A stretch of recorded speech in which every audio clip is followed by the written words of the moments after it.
Over tooth decay. Procter & Gamble announces Crest toothpaste with Fluorostan, its exclusive fluoride compound, world's greatest weapon against decay. Mom, no cavity. Former employees of Occidental Chemical Corporation have filed a lawsuit against the company. They say they have life-threatening diseases like leukemia, emphysema, and toxic brain syndrome. For years, doctors struggled to diagnose them, but finally they found a common link. It was fluoride.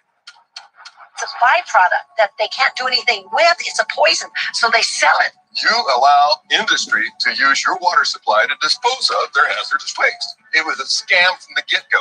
It is a means of getting rid of fluoride. It's a disposal mechanism. It's bizarre. Fluoridation is the worst recycling practice in the world. So, you're Alcoa in the 1930s, a giant corporation that makes products out of aluminum.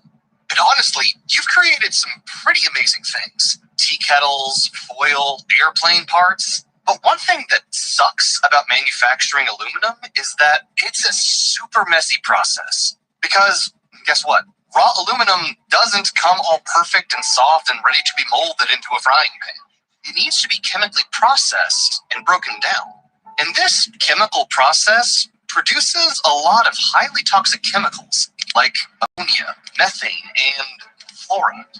And we're not talking about the natural fluoride that occurs in caves and stuff. We're talking about an artificial, man-made fluoride compound that is way more toxic. Like, really, really toxic. Hydrofluorosilicic acid does not occur in nature. It's a man-made molecule. And it eats through concrete, glass, stainless steel, fiberglass, plastic.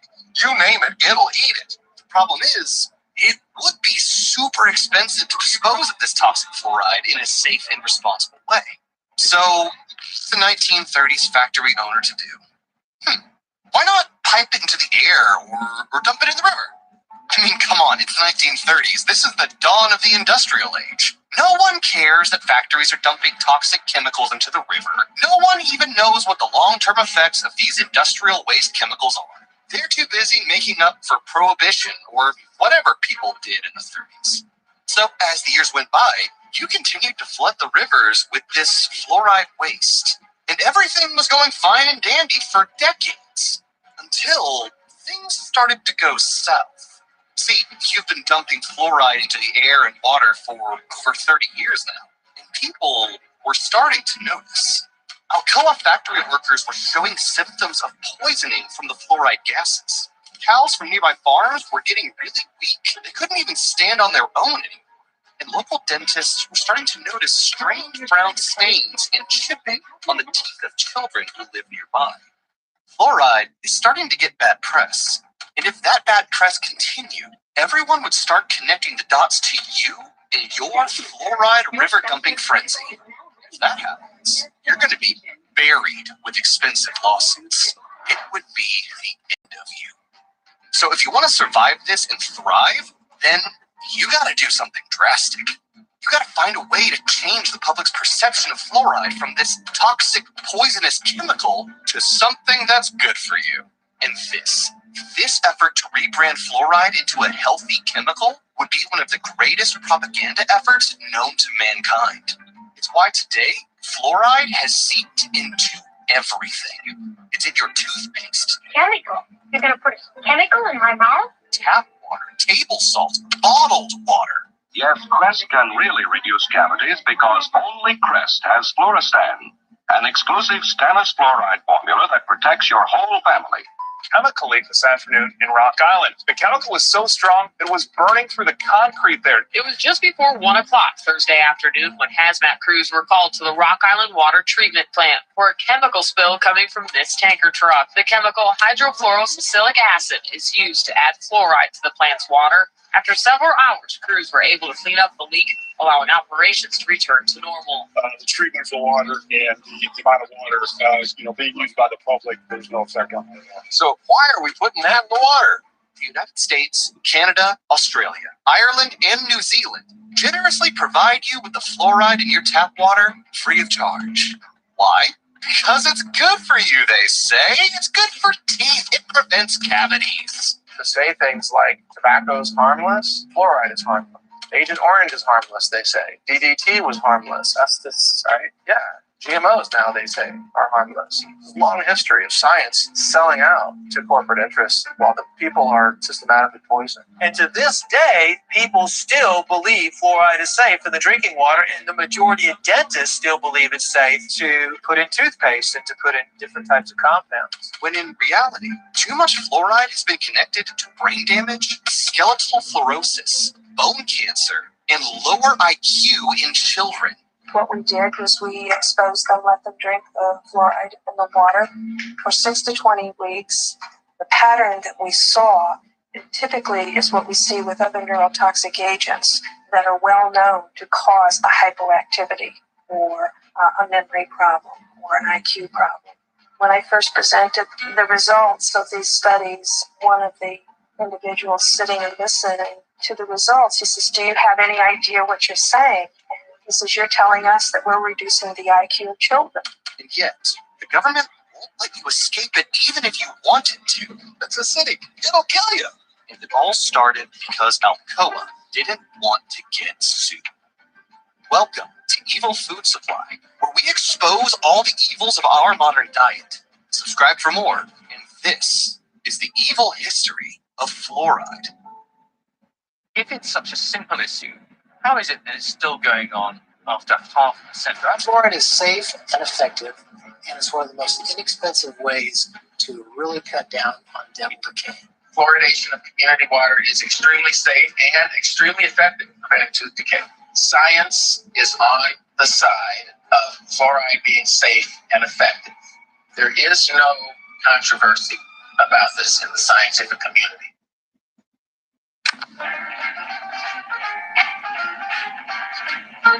The U.S. beer can tops have ring tags made of aluminum from Alcoa.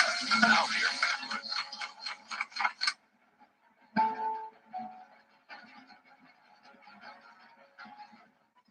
All of the music and sound effects you hear in this video came from Epidemic Sound. Epidemic Sound is this incredible, royalty-free music and sound effects platform where you can download unlimited music and sound effects for your videos. They've got over 35,000 tracks and 90,000 sound effects for you to choose from. And they're the only place we get music from. And finding the perfect song for your content is super easy. You can filter by specific genres like cartoon music or crime scene music, or even pop music from the 2000s. You can get that specific. And it's the same thing with sound effects too. Music and sound effects are the easiest way to make your videos feel way more high quality. And Epidemic Sound has the best selection. Pause the video and try it out now with the link in the video description. That's Epidemic Sound with the link below.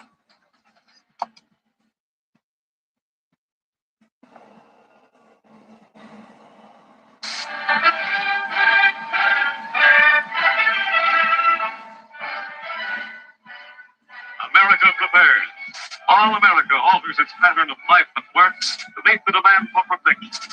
Industry is at double step to supply the sinews of safety, the armaments of war that the embattled world must have if democracy is to survive.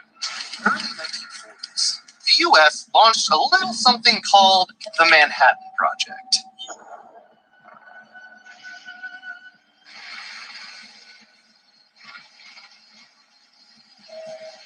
But to make an atomic bomb, the U.S. would need uranium and fluoride.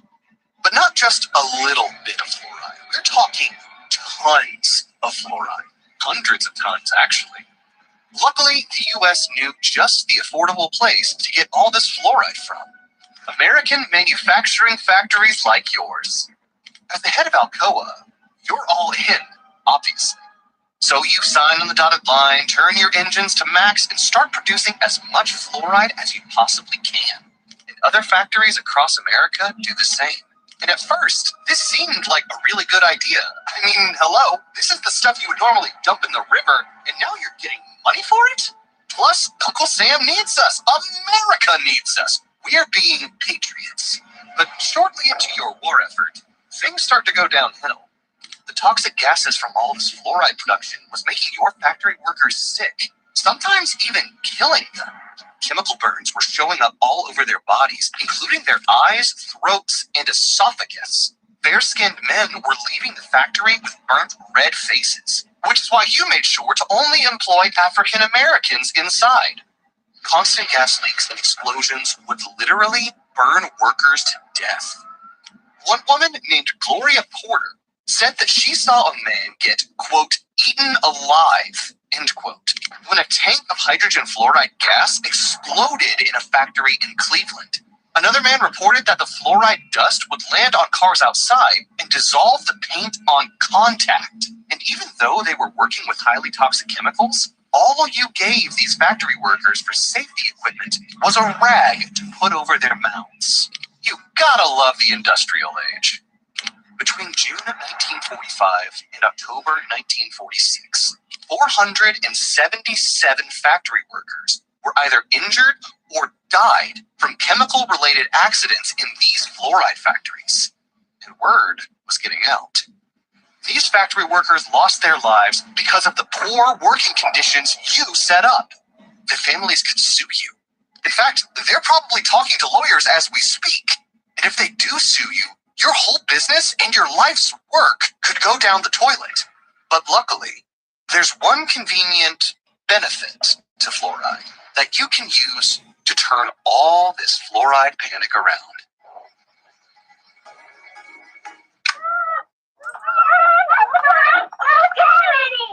As a decay fighter, dentist use. A decay fighter dentist put on teeth to prevent cavities.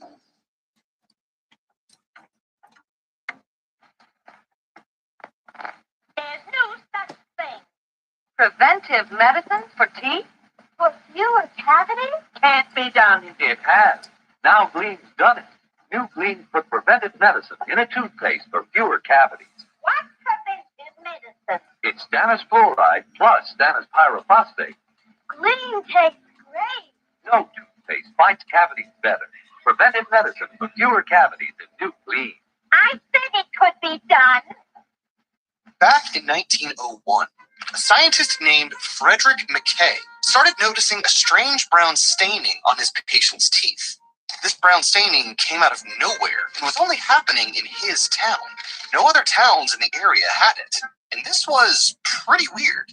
So Frederick did some investigating and discovered that the tap water in his Colorado town had absurdly high levels of fluoride in it. I wonder how that happened. His patients were walking in with these ugly brown stains, but they also had no cavities and rock-hard teeth. And this wasn't a typical thing at the time. In the early 1900s, tooth decay was a really big problem. Teenagers were getting fitted for dentures. Soldiers were failing their health exams. There was even a lucrative black market for false teeth. But this fluoride thing was great for making your teeth stronger. It prevented cavities. Now that is something that we can work with. Now all you have to do is propagate this message to the masses. You know, honey, I think it just could be the crest. Of the 5 leading toothpastes, only one has fluoride. Only Crest, the cavity fighter. The great thing about this fluoride disaster is that you're not fighting this alone. The government also had their head on the chopping block for encouraging factories to pump out even more fluoride. So you and the government were on the same side. And with the government in your corner, anything was possible. So here's what you did. First, you hunted down that dentist, Frederick McKay, the guy who discovered that fluoride hardens teeth. And then you use his research to back your case. And you even give him better technology so he can finish his study faster. Might as well support the guy, right?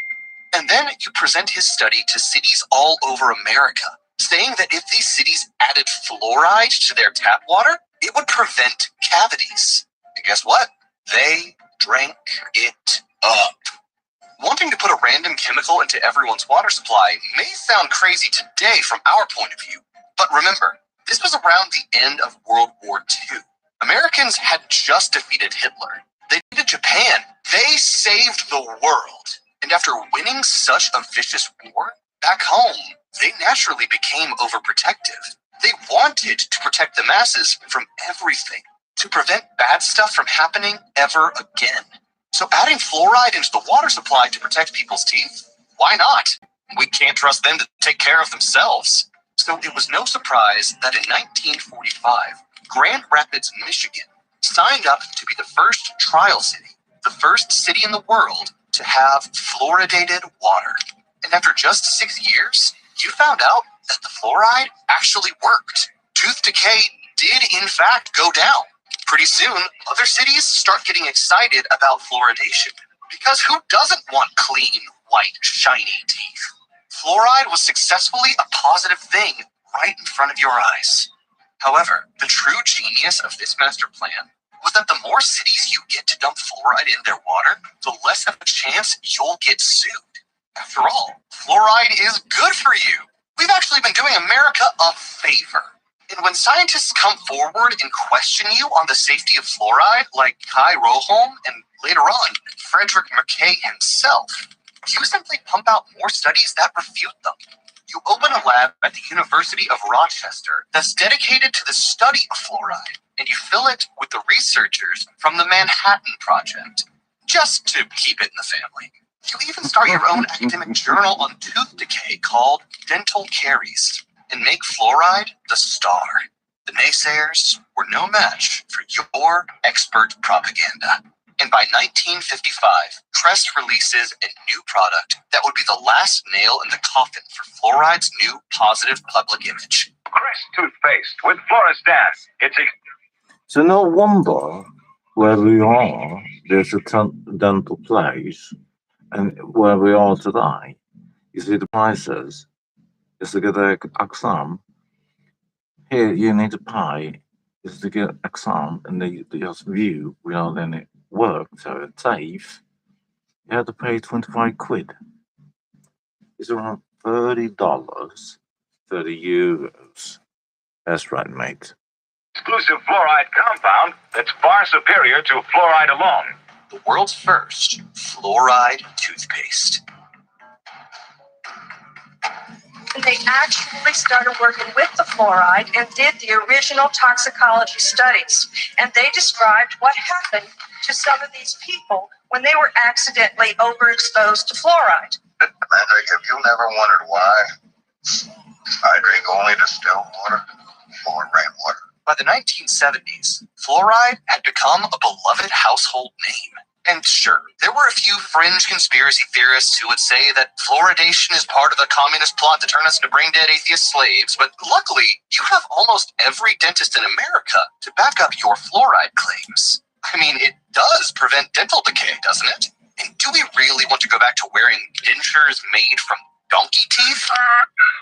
Ew, no. Of course not. So pretty much everyone in America was on Team Fluoride. But you're still not totally in the clear, because there's one little scientist, one little rat, who's doing everything she can to dismantle your fluoride lies. And her name was Phyllis Mullenix. Dr. Phyllis Mullenix started her career at the University of Kansas with a PhD in pharmacology with a specialty in neurotoxicology. It was 1982. And Phyllis had just started her new job at the Forsyth Dental Center in Boston. Her mission? Testing the toxicity levels of different chemicals, including fluoride. And so, she went through the usual motions. She fed fluoride-laced water to rats and observed their behavior. And what she saw was kind of terrifying. The pregnant rats who were fed fluoridated water were giving birth to hyperactive babies. They were also mentally slower than the rats, whose mothers weren't fed the water. Phyllis also noted that male rats were more easily affected by fluoride in the womb, whereas females were more affected when they drank the water later as young adults. And what's interesting about this study is that it aligns with another study that was published in Canada in 2019. Where the male babies of human mothers that drank fluoridated water showed signs of lowered IQ and hyperactivity, while the females did not. There was no question that behavior was vulnerable to fluoride. Whether you got a very short exposure And this in animals, but if they're young, if it's prenatal, or if it's early postnatal, all you needed was 2 or 3 days exposure to this, and it caused a permanent change in behavior when the animals grew up.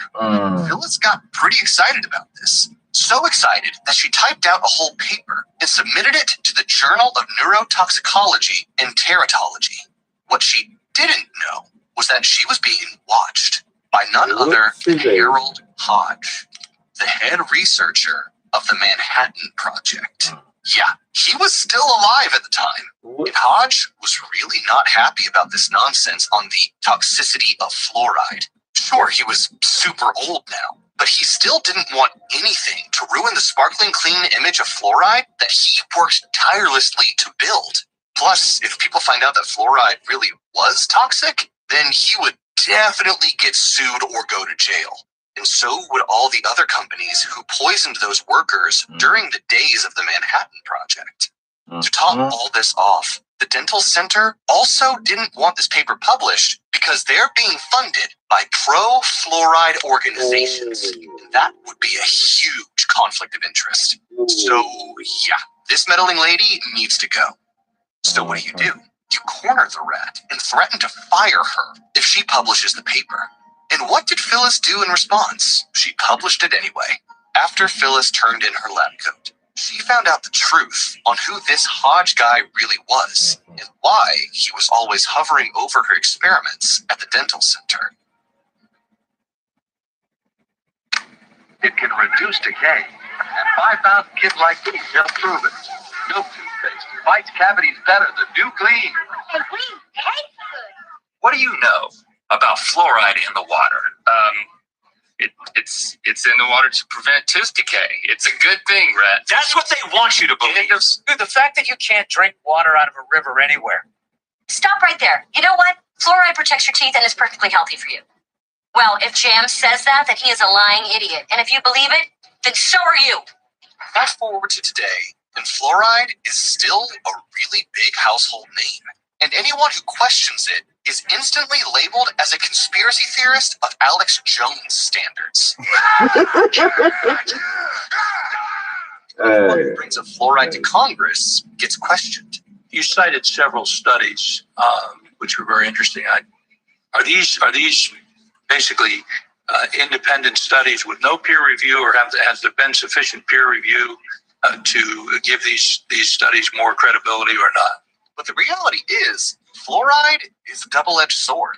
On one side, it is a miracle for your teeth. But on the other hand, too much of it can cause a whole bunch of disorders and diseases. Like the scientific community has been fighting over this for decades. Phyllis's study was criticized for using too much fluoride in her water at 5 parts per million, whereas the U.S. government's recommendation at the time was 1 part per million. But think about this.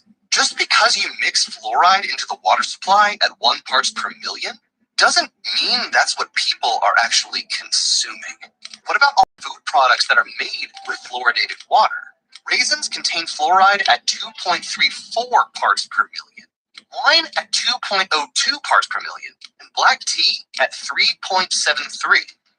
Is that when I drank a Coke, when I drank Snapple tea, when I drank grape juice, that I was really adding to my body burden of fluoride with all these others. The American people, and especially our children, are getting way too much fluoride. 2/3 of children living in fluoridated communities have dental fluorosis in at least 1 tooth. Dental fluorosis is the visible manifestation of toxic overexposure to fluoride during their developmental years.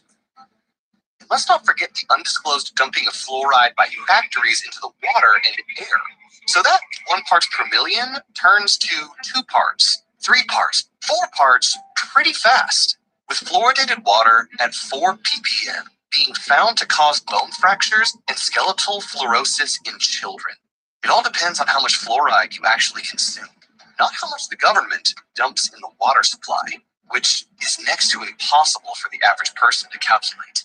And I'm sure you're wondering, why aren't we all passing out from fluoride poisoning every time we brush our teeth or drink a glass of water? Well, it's because we're consuming fluoride in super small doses, like a poison drip. And every time we drink it, our system filters some of it out, but not all of it. One study showed that only 50% of fluoride gets filtered out of the body. So where does the rest go?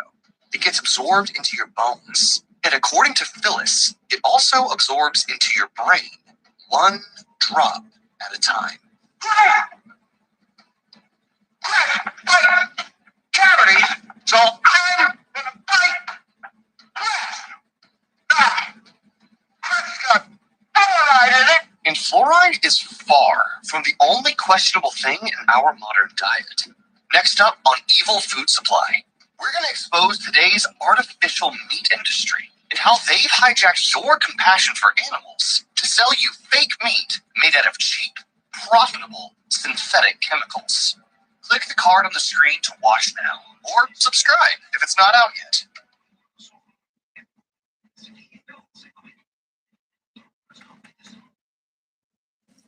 Ilches, what a big ilches. Please follow them.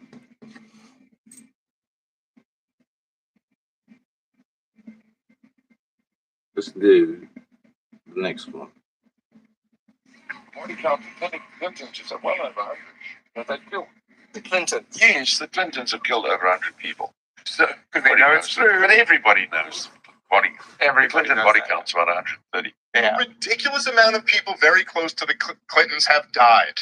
And but you're just not allowed to. You didn't say the Clintons have murdered these people. You went, hey, what's up with this? And just the moral, condescending to you as if this was some outrageous offense. We're not allowed to even think of the possibility that maybe politicians have people murdered.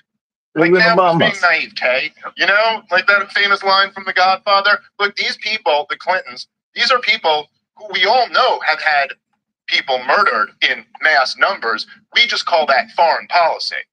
We just call that when they decide we're going to go on a bombing campaign in Iraq, as Bill Clinton did throughout both of his terms, had a massive blockade around Iraq where the UN estimated 500,000 children starved to death. Okay? This was the UN estimates. I'm not sure if the weapons they use in Fallujah. The idea that people do that for a living. Okay, this pause here to have a reaction video. So, the thing is, we have operations with the MI6. We have operation with CIA and the Mossad, right? The thing is, the operation they did with Desert Storm when they went into Iraq with different reasons, always the same excuse for doing the crimes, and they have even made this plan back in the days with Albert Pike, and what they did with basically the United Nations, and why they set it up. But even if you look in the papers, they have this responsibility to protect the R2P. It's an international law. There's so many question areas why this law has not been with what happened with the starvation in Iraq, the starvation in Yemen, the starvation in former Yugoslavia, and etc. There's many questions about this. But they always refer to that law never were put into action because you need to have all nations. If one nation doesn't even say no or doesn't answer, then they cannot do it. That's their excuse. What a deal is that? I mean, if you're in a democracy and you made a United Nations by democracy, then the majority should be that they didn't have to do it. But they have this excuse, and it isn't. The United Nations is something different. You can look up Dag Hammarskjöld, the Swedish twat paganist, who used stonemasons to come over there and build something on the 18th floor. And you see that room of the meditation is 3 times after number 5. And it has some extra weight on it. But you can even see in the crisis room or the law going to be introduced and confirmed by nations. You can look at the big painting inside there. What is it meaning? I have a video on that. Look at it down below. All of them is made to look good and act good, like they said about going to Iraq. But what happened in Fallujah was they used uranium ammunition on the people. Even today, want to do the a deep dive people into it, I'm not gonna go full giving birth is There's a coming lot out of very mutated, suspicious deaths around the Clintons, and it's dismembered in parts, because they cannot be fully grown inside in a womb. This uranium ammunition was illegal, and today in Ukraine, the Norwegian drones with the Danish drones and the England has chemical ammunition on Norwegian drones firing on Russian, and of course not just soldiers, anybody. And you're gonna see Peter Thiel, what he's doing down right now in Syria, Gaza, all these countries down there. Peter Thiel, from Elon Musk, made a PayPal. They're using their drones on people. It's not a conspiracy. If it is so, it's a conspiracy fact. This is what really happens down there. How they always claim they're doing the good, but you can see they're doing the bad. Come on, mate. These people are treason. They're blasphemous treasons. That was just a robbery. The proof is there, but there's no freaking court or attorney who want to go in and do that, because as you saw before, with the TAFE, that they threaten the people. If you play in the report, the evidence of what they have done in misconduct and what they have done treason, they will threaten your job, they will threaten everything around you. They will even say to them that, oh, we can lock you in forever and you don't even have a chance to get released, because many countries doesn't have life sentence. But like in the pagan Sweden, there they have. They don't have a life sentence. There they have time stamp, and they need to have, after 15 years, the long one, sentence of life, then you have to get it extended. And when you get it extended, it is a certain time after time. But they have, for those who do with secrecy, reveal secrecy, they have a certain prison where they place you, and they will say to you, you can be locked away and never be released again. Because this is how they operate. You can even say, if you do military, do something on the secrecy, you have 75 years secrecy on your papers. If you have done and known some excluded things that is so exclusive, they can even put 150 years secret stamp. Nobody can open it. If it's not really, really back in the days of the law, open this to reveal the crimes, reveal the treason. That's what you can do. You can definitely, but if you tell anybody, you can't. But if we look back to 1215, the Magna Carta, where there's this quote, by the people, for the people. The ancestor was fighting for Magna Carta, made this elite and the kings and whatever they were claiming the word to be. They had to be obedient to the law, be obedient law citizen. All of them, the elites, the 1%, the 2%, whatever claim they are, all are equal under the law. But today, there is some of this gray area they have made by the law. That's why you can even see the traces. If you go to the showers where there were certain people who were standing in a shower, there's no chemicals. There's no chemicals in those showers. These videos, these movies, this documentary that certain people have been to. What? If you go to Fallujah in Iraq and look in Fallujah, you can see the traces of uranium ammunition. There's the proof. If you go today, Odessa, all around outside Odessa, you can see there's even rounds of the Kremlin. Because these Khazarian, they know that they are getting spotted with the Canaanites, the Khazarians.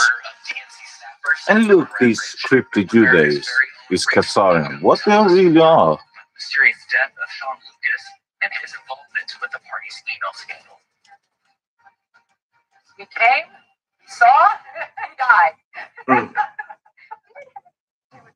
In Gaddafi, Self-protecting. She can walk in. the Gaddafi, you can go ask in a Libyan, if you if you and your mate, the lover, was supposed to get a child, you will get money for giving birth. They will give you money to you can prepare for giving birth. If you want to study, they give you, like Russia, they give you money to study. Then, of course, when you get a job, you will work and pay back the money, of course. But the thing is, they made sure that anybody was educated for free. You had your license for free. And of course, you pay back when you have an education. When you have a job, you pay back in that way. And Gaddafi, okay, he may be, in a way, how he transferred all that money and how he made his own goal. There it was. Because he want to go back to the gold standard, not know this Zionist, Khazarian bank hotel. They don't want that because it's printed money. They can print whatever and tell the people every month, and the people be in this system that they are debt slaves, right? But Gaddafi want to go back to the gold standard, and he want to print his own version. So when they found out that he wanted that, and that even every nation in Africa, every nation was assembled like Putin did. And when he assembled all nations, he even convinced the evil Morocco regime. Because they were the only one who is in the force. With any nation in Africa, they're always in force because they are the one who is really collab with Europe and Western world. So they have the saying to the Morocco regime, and they are playing full play. But they knew the only way to get rid of the West world and Europe, it is by going alliance with Gaddafi. But before all that signing on the papers, they took away Gaddafi, like she said. Hillary Clinton, she even had a lady in Sweden called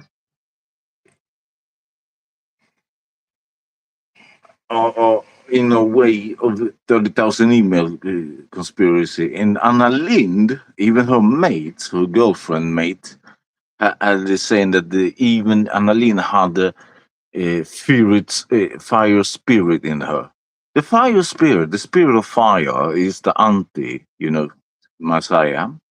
And Anna Lind was down with Carl Bildt, and Carl Bildt was the prime minister, and even him, and they made the war of Yugoslavia. But then Anna Lind had to pay the price in the Northern Company store, where the hero, the folk hero, Milosevic, got her. A sentence, of course. And the thing is, they made that war, but they even got the price of peace because they came down as a pacemakers, the order of chaos. Because it is what Carl Bildt was saying in 1992, 25th February in the Club of Madrid. He was saying, to bring in the new world order, we need to get rid of the old order. The old new world order need to be now by the people in a newer form, and to make the new world order of the old or new world order. To do so, we need to now open the borders of Europe and make so much chaos that they, the people, want to claim the new world order by themselves. Because you have the free will, you cannot really force. They can introduce, but that's why they always use movies, they use the force. Because he's in the witchcraft. Craft, the book is named Craft. That's what they always say about stars, actors, athletes or their craftsmanship, the craft. Because there's a book called that, or cultist. And there they have used the force, like Klaus Schwab, BlackRock CEO, Larry Flink, who really runs a nice day, really rule over Donald Trump. But even BlackRock need to go to the post mafia. The post mafia is even higher than BlackRock. But either way, this feud with these Khazarians and Tatarians, right? You need to understand these ones are really making this fuss. And you saw they open the borders, there's chaos in Europe, and the people want to, we need new laws, we need new this, do. It's not. They made this. This is treason. They planned this. It's even back in the 1897 in Basel, what it made with the 25 protocols by the Elders of Zion. That even Adolf, the Hitler, found out. The 25 protocols by the Elders of Zion, you can look it up. It's even gone back to what they made in the 4,500, 5,000 years ago in Egypt. The 42 laws of math. It is connected. But even why the 25 protocols of the Elders of Zion is same with Albert Pike did, who created the Ku Klux Klan, the Civil War in the United States, in the North and the South, like they did in Yugoslavia, or like they did in Armenia. So the thing is, they make this chaos, and there's none of these civilians who gets affected. So all of them is treason. They're doing blasphemous. They are believers in not the Creator. They're going against it. You can say it. All is proven up by that. But there's nobody wants to touch these cases. Nobody want to do anything about these faces. The thing is, they have, as they made a certain, with the media again, there was something, everybody watch out. Then it was not open the borders. What did they do then? They closed the borders. And why? Because see how many participants are the people who wants the new world order, who wants all these laws and all these new ways, but you never hear these say about the Creator. You never hear them say about the Magna Carta. You never hear them say anything about the real ones. And they always have excuses, even when the people need to know, as you have the information law. Information law is going by the civil law against the public law. And the civil law against the public law is that everyone who works in the public, like administration, government, if a person, of a civil person, ask any one of these, I mean, it can be professor, it can be a spokesman, it can be a police officer, it can be any type of mayor, senator, president, prime minister, they must, by the law, tell you what they know. They must. But people have been accepted all these gray areas. They have been accepted this. You can even say in a Swedish documentary, Operation Playa, where you can find out that the police and the international prosecutor doing unlawful things to prevent unlawful things, but they were even in conspiracy to make 400 kilograms of the snowy Coca-Cola into Sweden. Again, poison, addiction, criminal stuff. They make the chaos to create the freaking order. It's treason, mate. It is treason. Even if we would claim, if we would do something like that, even if we make this, say, now we just want to see who in the government who is the unlawful. So we did unlawful things to see who is co-unlawful in the government and whatever. Hey, mate, this is time for people to say what they really are doing, mate. Here, continue. Right now, and shoot somebody with 20,000 people watching right smack in the middle of the heart. And she wouldn't be prosecuted. Remember John F. Kennedy Jr.? He was declared the frontrunner for the New York Senate seat back in 1999. Days later, his plane crashed into the Atlantic Ocean, and his rival, Hillary Clinton, was elected senator. Mary Mahoney was a Clinton White House intern. She knew enough of the inner workings of Bill's sexual advancements to be a star witness during the Clinton impeachment trials. She was brutally executed at a Starbucks she was managing in 1997. In 1993, White House counsel Vince Foster was found dead in Fort Marcy Park near D.C. He supposedly killed himself, and among a lengthy list of potential foul play, the bullet was never found. Then there's James McDougal, a key witness for White House prosecutors. He was serving his 3-year sentence for bank fraud at the Fort Worth Federal Medical Center in Texas. And just before he was to give a testimony before the grand jury, McDougal suffered a heart attack in solitary confinement. In 2015, Walter Scheib, a White House chef hired under Bill Clinton, joined the list. His body was found at the bottom of a river, nearly 2 miles from the base of the trail he was reportedly hiking. An autopsy determined that Scheib's death was accidental drowning, but he might have known too much. 27-year-old Democratic National Committee staffer Seth Rich was shot and killed in D.C. this year. There is speculation that he was the source of the controversial leaked emails allegedly sent by DNC staffers, and that he may have been murdered in retaliation. Then Sean Lucas, the lead attorney in a fraud case against the DNC, was found lying on the bathroom floor by his girlfriend when she returned home on August 2nd. His death was reported classified, pending the results of an autopsy. Of DNC staffer Seth Rich, who was murdered last summer.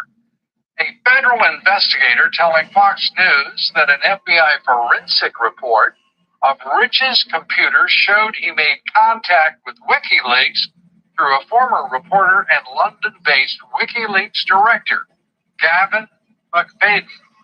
The investigator told Fox News Rich provided McFadden with more than 44,000 emails, nearly 18,000 attachments.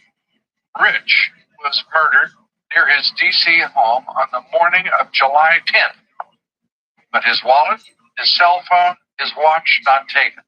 WikiLeaks 12 days later published internal emails showing top DNC officials trading ideas on how to hurt Senator Bernie Sanders at the polls, and those emails resulting in the resignation of Debbie Wasserman Schultz, who was the chair of the DNC, and the DNC's 3 top officials because of the obvious conclusion portrayed in those emails. The stuff that you're sitting on, is an October surprise in there? Do you even know what you're sitting on? WikiLeaks never sits on material. Whistleblowers go to significant efforts to get us material, and often very significant risks. There's a 27-year-old that works for the DNC who was shot in the back, murdered just 2 weeks ago for unknown reasons as he was walking down the street in Washington. So that was just a robbery, I believe, wasn't it? No, there's no finding. So what are you suggesting? I'm suggesting that our sources take risks, and they become concerned to see things occurring like that. But was he one of your sources then? I mean, we don't comment on who our sources are. But why make the suggestion about a young guy being shot in the streets of Washington? Because we have to understand how high the stakes are in the United States, and that our sources are, our sources face serious risks. That's why they come to us, so we can protect their anonymity. It's quite something to suggest a murder. That's basically what you're doing. Well, others have suggested that we are investigating to understand what happened in that situation with Seth Rich. I think it is a concerning situation. There's not a conclusion yet. We wouldn't be willing to state a conclusion, but we are concerned about it. And more importantly, a variety of WikiLeaks sources are concerned when that kind of thing happens. This is a guy who is a real Bernie Sanders supporter, open Bernie Sanders supporter who worked for the DNC. The DNC absolutely rigged the primary against Bernie Sanders. He was aware of this. He was there while this was all going down. So was Donna Brazile. Everyone was aware of it. The guy got fucking murdered after he leaked information to WikiLeaks. If you don't think that's a little weird, what are you looking at? What delusional rose-colored glasses are you looking at your party from? Do you think you're in some Julia Roberts movie from 1990? This is real shit. Some guy got killed. He was 24 years old. He was a young guy who was very optimistic and had this view of the world where the guy fucking wore American flag pants and shirt. There's a famous picture of him with a beer on. He's a patriot in a lot of ways. He wanted to be involved in the political process. He was very idealistic. He was probably shattered by finding out that the party that he was working for was corrupting the democratic process. And because I've said this before, I've been accused of helping Donald Trump win by really wacky people online, like by pointing out all the flaws of Hillary Clinton. Like, look, man, you can't ignore that shit because you want one side to win. I've talked about all of his flaws too. There's a lot of flawed human beings that run for president, pretty much all of them. I mean, it's very rare you have someone who's not flawed. Right. Extremely flawed. We're all flawed, but extremely flawed who wants to be the fucking king of the world. It's very rare. Listen, man, I'm not a fucking reputable person. That's when it comes to like my political ideologies. I mean, I'm just not. I'm not that well read when it comes to politics. I have my opinions on things, but when it comes to things that are rock solid and clear, like that Seth Rich was murdered and people want to ignore it, I'm like, what the fuck do you think happened? There has to be some sort of a disconnect here. When a person is giving information to WikiLeaks that exposes corruption inside the very organization that's responsible for the fucking Democratic Party, and he gets murdered, and you're like, oh, the conspiracy theories. No, he got murdered. There's no conspiracy. It was a botched robbery. Says who? Says who? Where is this? How come his wallet was there? How come his watch was there? How come they didn't take his phone? What the fuck are you talking about that I'm a conspiracy theorist when I just tell you the facts? So this WikiLeaks thing with Julian Assange is the craziest shit ever. When he said there's consequences to sharing information with us. He works for Russia now. He works for Russia. So isn't that the darling of the left when Obama was in office? So isn't that amazing? So Julian Assange, he's just a great news guy who's tough as nails. He can't leave. He's stuck in the Ecuador embassy. By the way, that case was so fucked. So fucked. He's been so fucked. It's because the CIA wants him so bad, and they control everybody. And now they're trying. They have influence over Ecuador. They're trying to fuck. They're trying to get a Halliburton guy to be their new. Anyway, they might just blow up that place. No doubt, right? I wouldn't be surprised if shit like that happened. More stuff comes out, like the Seth Rich stuff. The amount of people, and this is where I think in conspiracy. The amount of people connected to the Hillary Clinton organization, to the Clinton Foundation, to Bill Clinton, the amount of people that have been heist is stunning. But then some of them are bullshit, coincidental, and people, and they're in a weird job, and people get. There's a lot of people that have been killed. But the timing is so interesting here. The week that this breaks on Fox News in a story they later had to retract and acknowledge didn't meet their editorial standards, Sean Hannity is shouting it from the rooftops. What's going on that week? It's the week that Mueller is appointed. It's the week Comey is fired. It's when the Russia story is blowing up. What better way to deflect from the Russia story than to point the finger at this, this guy in Washington who was shot in an armed robbery? It wasn't the Russians. It was Seth Rich. That's what, that was the whole subtext of what Sean Hannity was pushing that week. And who does he have on? Jay Sekulow. Didn't say it at the time. Sekulow had just been named as Trump's lawyer in the Russia investigation. And he's saying, what is he saying on Fox News? This undercuts the whole Russia narrative. That was the message they were pushing.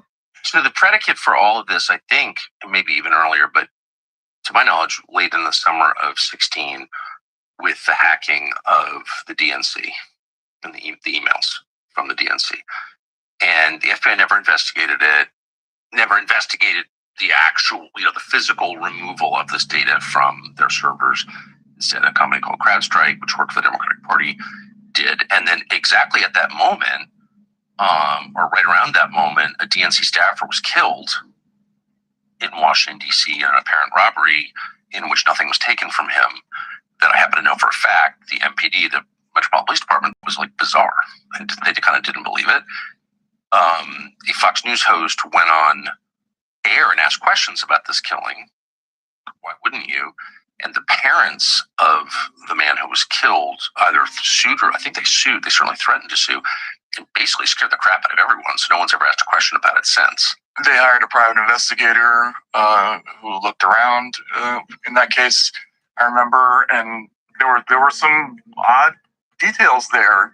The FBI ended up in possession of his laptop, and then ended up. The FBI wind up in? I mean, this is a war crime, right? Yeah, this was one of the first reasons I started to look at that case, because I got a call from somebody about that, and I don't know why that was the case, but it is the case. And there were people at the DNC, one of whom I know, who thought that he was murdered for political reasons. At the DNC, a very high-ranking person at the DNC told me that. And I probably should just say, but everyone can guess who it is who's informed on this, but I don't want to betray confidence, but I'm not making this up. Mm-hmm. And I don't know what happened, but like, as far as I know, not one person has looked into that in the media. No, and, even if it is just an unsolved murder of a type that they normally solve, the whole situation, that whole timeline was very strange. It doesn't really make sense. The hacking of the DNC, the bringing in of CrowdStrike, when the information was released online, they never really proved that case, but they immediately made inferences about it. And there was an incredibly sophisticated kind of public campaign to create this narrative that, upon closer examination, turns out not to be true. So we got to go back and find out what did exactly happen there. The Clinton body count, which is the strange number of suicides that seem to happen in Clinton circles. I have a headline here from the Washington Post that said, Trump peddles false conspiracy theories tying the Clintons to several deaths. So I just wanted to highlight real quick, this wasn't in Trump's video, but this is from the Arkansas Times. And it's the death of Mark Middleton, who was a former Clinton White House aide, who was found dead on a Clinton Foundation property. And I'll just quote from the Arkansas Times. Middleton apparently shot himself in the chest with a shotgun and also hung himself from a tree with an extension cord. So I have no idea how somebody commits suicide that way, but if the Washington Post is here, maybe you can enlighten us as to how that was actually a suicide. So anyways, that's just a lead into my question about the most famous Clinton-related suicide, which is that of Jeffrey Epstein.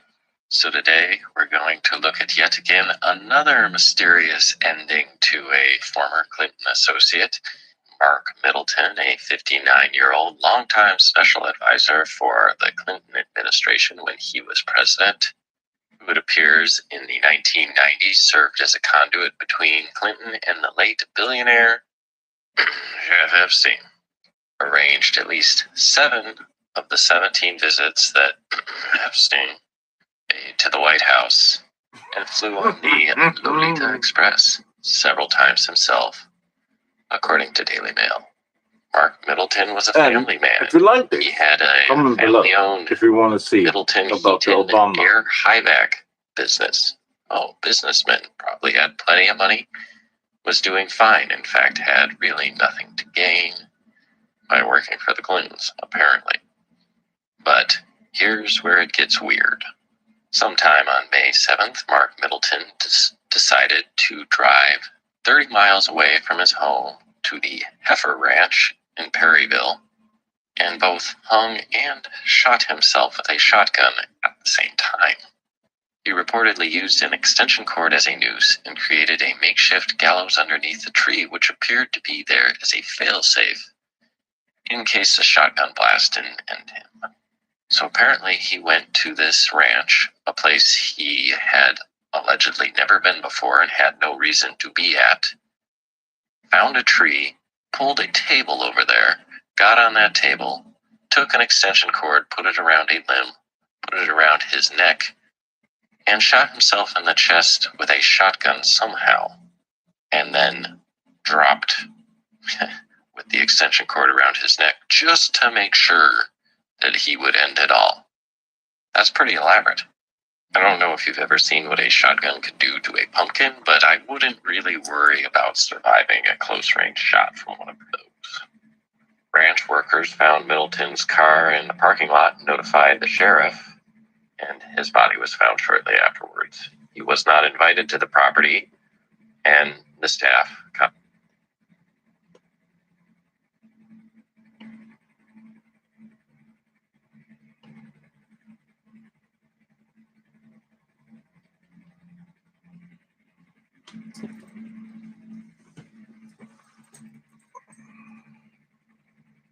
contacted the sheriff because he was there without authorization.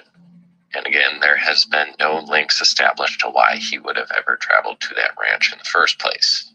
A terrified business associate of Middleton has reportedly said, "Everyone that I know here that has worked with Mark knows it's physically impossible for him to have ended himself. He could not physically hold a shotgun and done that to himself. He knows nothing about guns. He hated guns. He couldn't have tied a noose to save his life. The man couldn't even change a light bulb by himself. He was the least physically skilled person I have ever met in my life. He was very smart, great with paperwork, legalities, and all of that, but he couldn't physically take care of himself." And now his family, his father, and his wife are fighting to keep photos and other illustrative content sealed. They have filed an injunction arguing that blocking the release of the footage would halt a proliferation of unsubstantiated conspiracy theories. I think that's going to make it seem less conspiratorial. The Clinton body count has become the butt of many jokes online because of how massive and extensive this list has become over the years. Is a ever-growing list that have documented the Clinton body count as a phenomenon.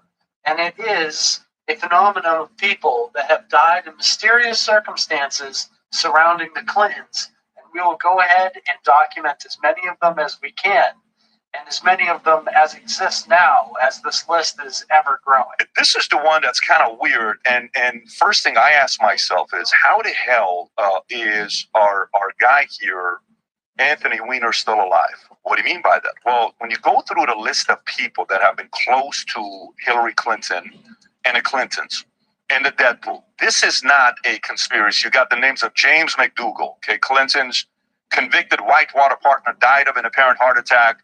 You know, Mary Mahoney, a former White House intern, was murdered July 1997 at a Starbucks coffee shop in Georgetown. Ron Brown, he died in a plane crash. Vince Foster was the next one. By the way, the James Dougal was a key witness in a Ken Starr investigation. Brown was in a plane crash. Why is he on the list? Ron Brown is another one, but there was a close person to this. Victor Racer, you got Paul Tooley, Ed Woolley. Wait a minute, you're reading a list of people that Bill and Hillary Clinton knew. They're 80, they're 70 wait a minute. years old. I'm asking you this question and an answer at the end. So you got Jerry Parks, Jane Bunch, James Wilson, Kathy Ferguson, Bill Shelton, Candy Bowell, Florence Martin, Susan Coleman, Paula Grover, Danny Casolero, Paula Wilker, John Parnell Walker, Barbara Weiss. We should verify this yourself because you're running a radio show. You should look it up. I don't know any of these names. Dr. Stanley Hurd, Barry Beal, Barry Seal, Johnny Law. Can you read me the URL you're reading? Can you read me the URL you're reading? We'll send you the most credible source. Let your listeners know what you're reading. We'll put the link below. We'll put the link below. Tell me so I know what I'm responding. Friday, Kevin Ivey, Dan Henry,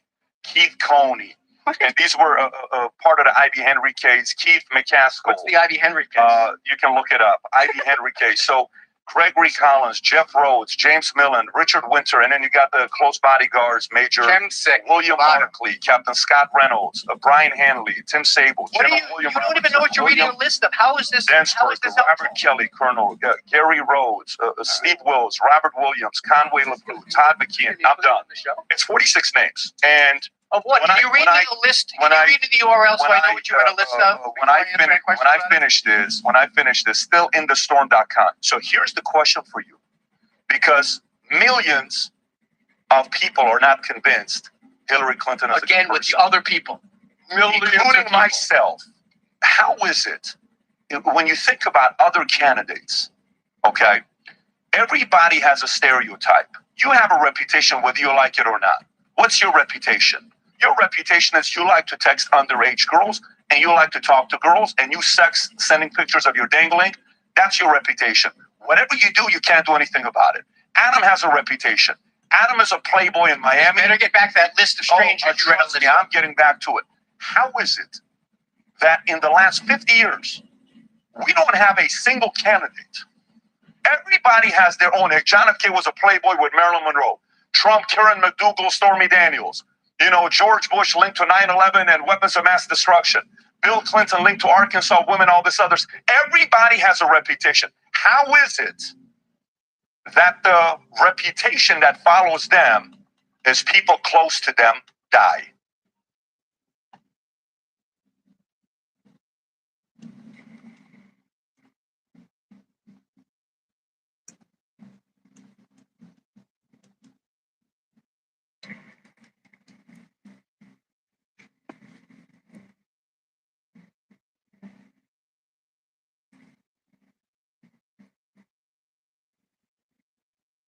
In 1982, cocaine trafficker Barry Seal set up one of the largest drug smuggling operations in the United States in Mena, Arkansas, under the approving eye of Governor Bill Clinton. Medellin, Cali, and Bogota, Colombia, the nucleus of the most powerful drug cartels in the Western Hemisphere.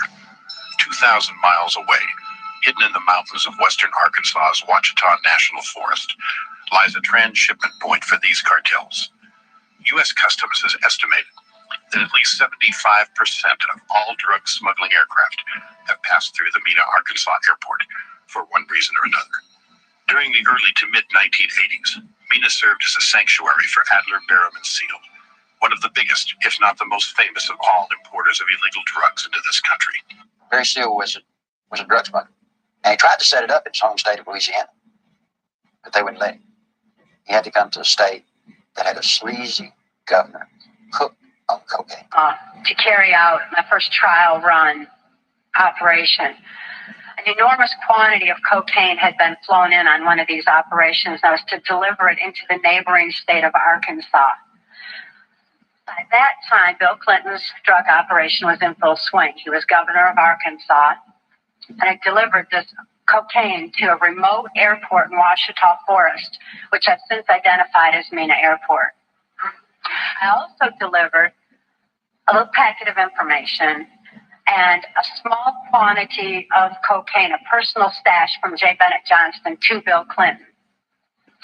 I delivered it to Bill Clinton, and he cut up 2 lines of the coke, and he did inhale.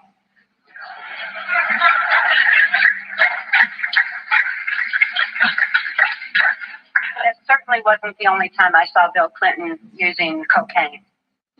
My sexual experience with Bill Clinton was extremely limited, in spite of the fact that I was a sex slave.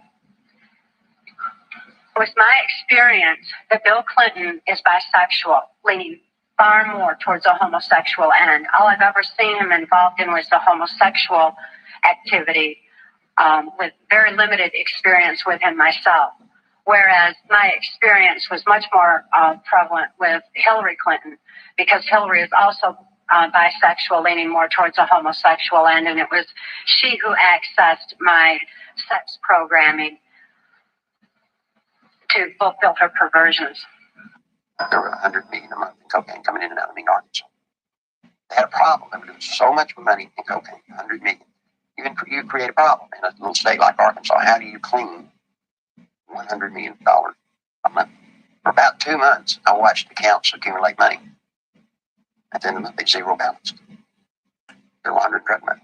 In addition to the operations at Mena, small clearings in other parts of the state were used as drop points for money and cocaine. They had special cargo doors installed on the side without FAA permission, so that these doors could be opened in flight. They'd pull in, slide back, and the cocaine could be dropped out the side in flight. I snuck around, crawled through the bushes, thinking that I'd really have to hide to see them unloading the dope. Didn't have to. You could walk right up to the airport and they'd unload it right in front of me.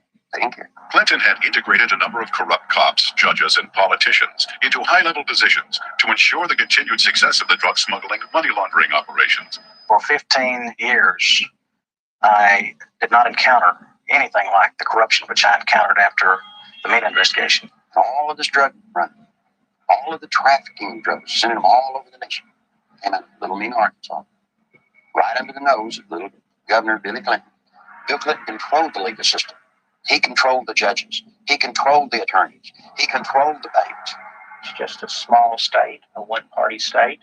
What tends to happen in small states like that, I think, is the longer the person remains governor, that I think the greater the abuses are.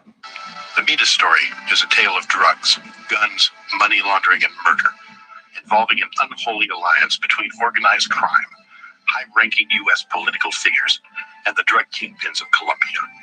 Throughout the years, rumors of a CIA conspiracy and links to a Nicaraguan Contra resupply effort have masked the real players behind this horrific operation. Bill Clinton's election to the presidency of the United States proved to be the catalyst which unwittingly allowed the illegal activities inside his home state to receive national attention. Yet justice in Arkansas has been excruciatingly slow in coming. Many honest law enforcement officials have simply been kept from doing their jobs. In fact, to date, 9 separate state and federal investigations into the drug smuggling, money laundering activities at Mina have been shut down. In the fall of 1995, the United States House Banking Committee, chaired by Representative Jim Leach of Iowa, launched investigation number 10 into Mina. Insiders believe the investigation will not be allowed to reach any significant conclusions.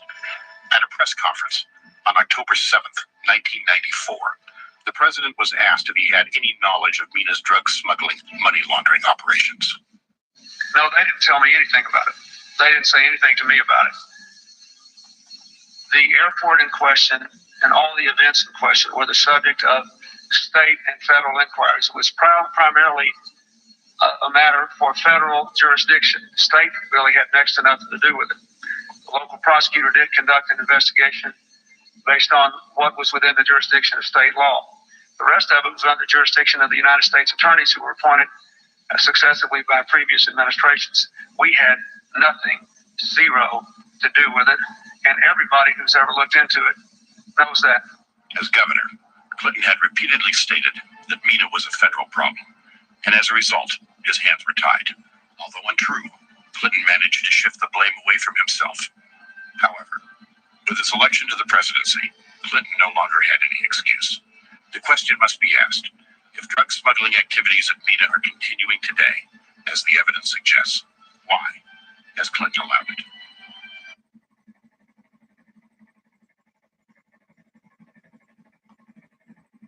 Or money in the bank.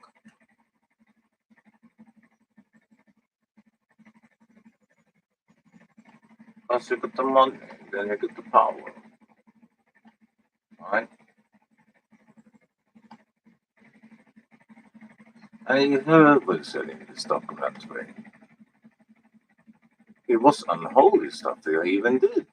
But he didn't say so much about those. But you can see the signs and symbols. Really look at the signs and symbols, mate. You can even see, look it up, Albert Pike, further grade, saying who is God for them in the agnostic version. Look at who that is for them. Okay. Obama, when he became into office, he was a 32nd degree. 32nd. Bill Clinton, 33rd degree.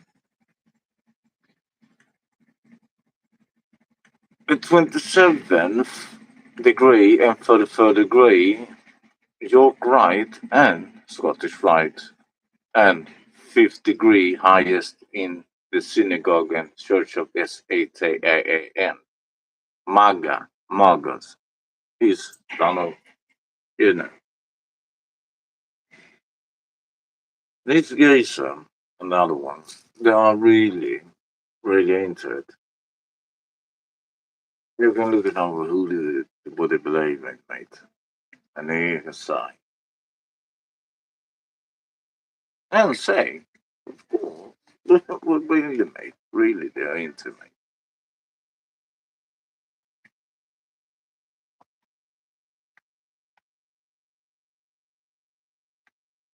So let's do some roaming and see what else there is. I'm sleeping. He doesn't want to take up the snacks. Okay, mate. You keep doing that. And we'll go to the office so you get snacks there instead. Everything good?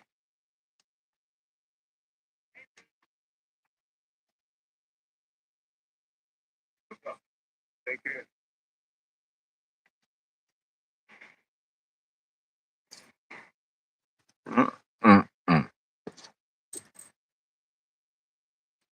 What should we take now then?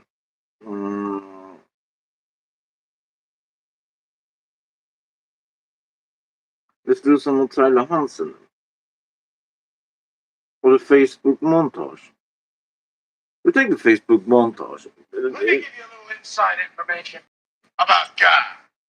God likes to watch. He's a prankster. Think about it. He gives man instincts.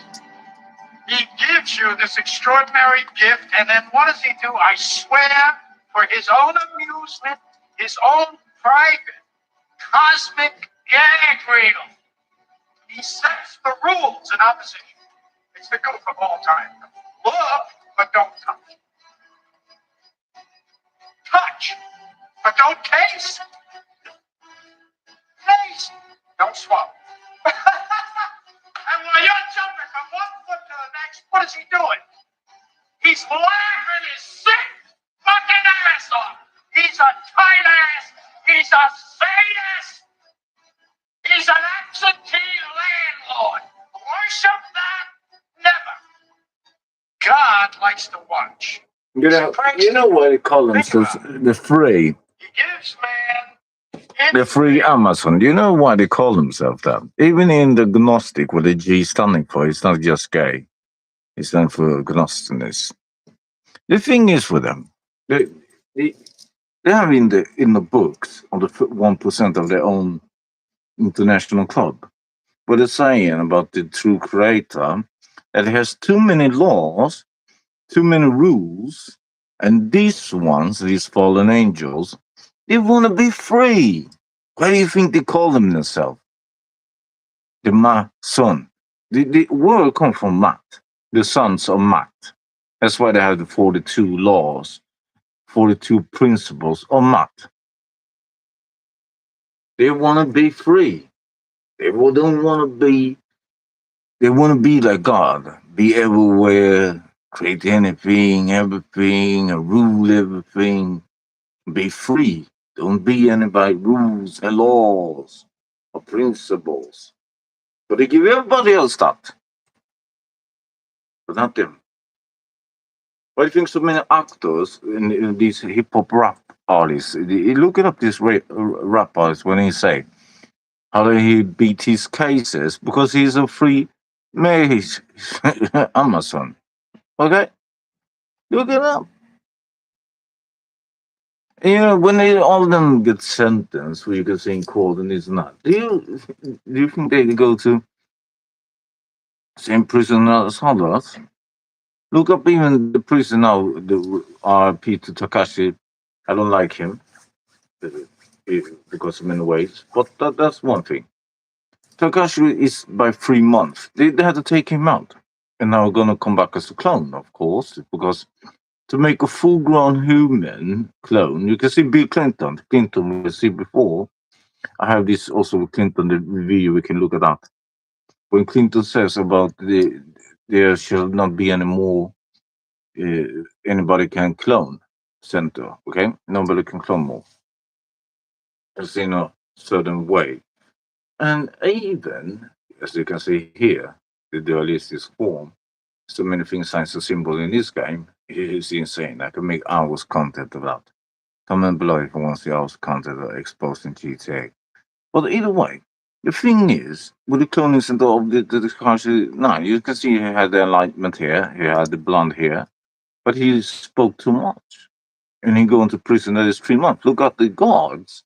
Yeah, it's a military guards. All those floors you see on that building in Brooklyn, it is offices. Offices for those who work there. And underneath, there's many floors underneath. It's like MK Nomi Center. the thing is, a lot of things that happen there. Project Northbrook, Manhattan, all of them has been around there. But look it up. Why is all these high priority profiles at one same prison? And it's not prison guards. They don't have the outfit. They're standing outside with a military gear outfit. And all these famous, all these other ones, all these Masonic gazer, they all go into that prison. And it's underneath. And do you think they are sentenced in a real prison with a no working toilet, showers, TV, food, good, all that? No, no, no, no. What there happen is like the underground bases, the dump, deep underground bases, right? They have also underground prison mates. And it's built like the other ones, like a city mate. The thing is, they are gathered in a certain prison mate. And you and others, investigators, come into a prison, you see the military outside. You think you're gonna get an answer, even if you have the law of the right to get there. They will claim, no, it is protection of the individual. We cannot give you confirmation that he is here or she is here. You have to go somewhere else. That's why there's a lawyer. Go by that lawyer. But we cannot confirm or deny that the person is here. So, yes, mate. Yes. They took Takashi out of the game.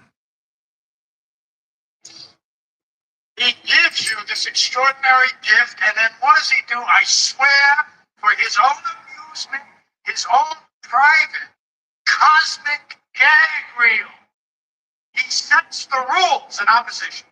It's the goof of all time. Look, but don't touch. Touch, but don't taste. Taste, don't swallow. And while you're jumping from one foot to the next, what is he doing? He's laughing his sick fucking ass off. He's a tight ass. He's a sadist. He's an absentee landlord. Worship that? Never. Always. Better to reign in hell than serve in heaven, is that it?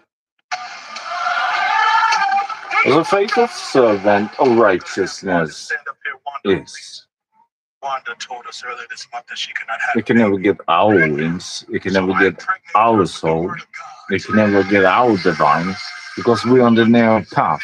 So welcome to the narrow path time with the narrow path gang with the narrow path hang. See, Drewski, how blasphemous this is. You say now. That's why you can say that Messiah even warned about false leaders, false teachers, false prophets, because they would then will come and claim by his name, Yahusha, Yahuwah, Yah, that they will come and abuse his name. Of course, the name has been translated many times, but they use it. You're not supposed to gain any cash, any money. If there's places they want you to have money, then it's a false. And if you are doing content with the Most High, you don't ask the viewers, you don't ask the audience for the money.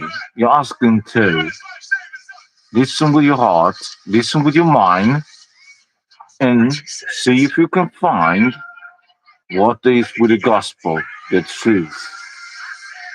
It doesn't cost you any money, maybe some vibes of energy and chemistry, but nothing of the man-made materials. And you who make the content should never ask for this. You are here to go over the whole world and spread the gospel. You should go out in the world and give the gospel, not ask for money. And if you're TikTok or Instagram, YouTube content creator and asking having any way, form of taking money, then you're doing wrong because Messiah is telling you, you should have what you need to have per day. And whatever you have over, you have to sell it and help the poor ones. Have you done that? Or you just want more?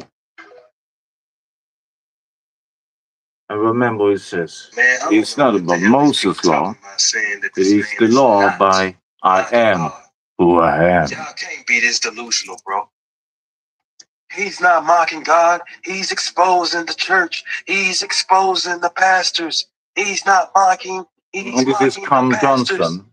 Man, we've been exposing these pastors. We've been doing this for a long time.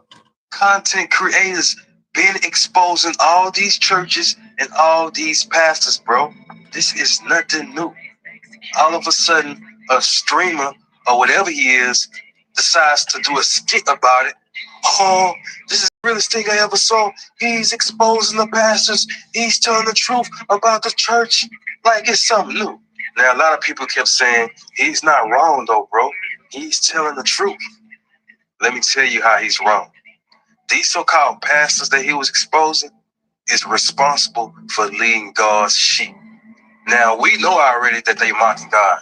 We already know that they playing with God. We know this. But what you Drewski bandwagon hopping people don't understand is that all of this that these false pastors are doing, all this dancing, all this acting like they're healing people, all this acting like they casting out demons, all this stuff that they doing, getting money and all that stuff in the church, all this stuff revolves around God.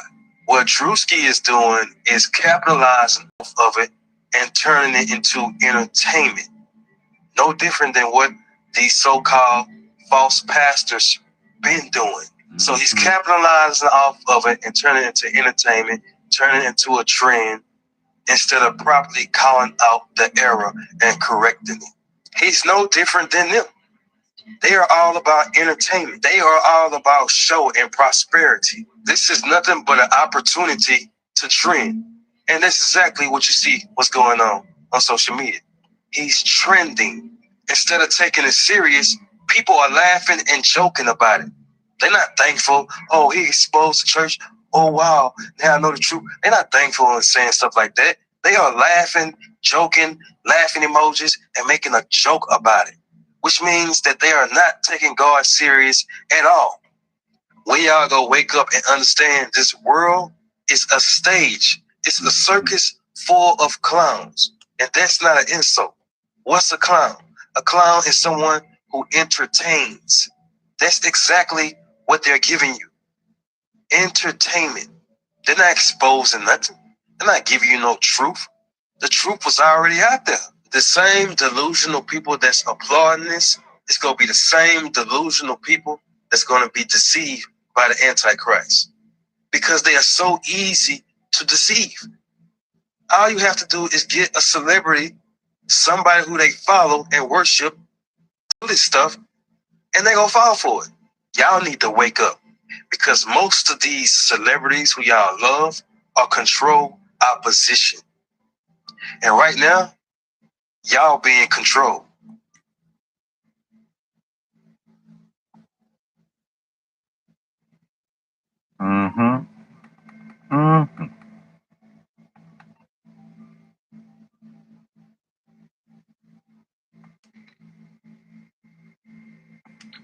And what we're saying,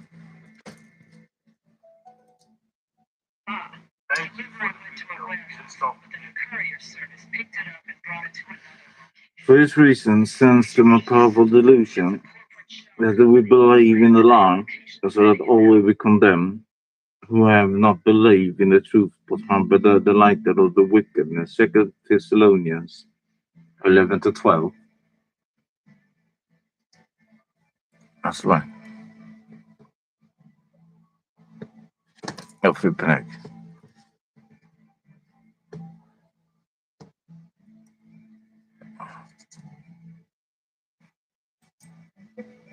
Okay, that's ouch.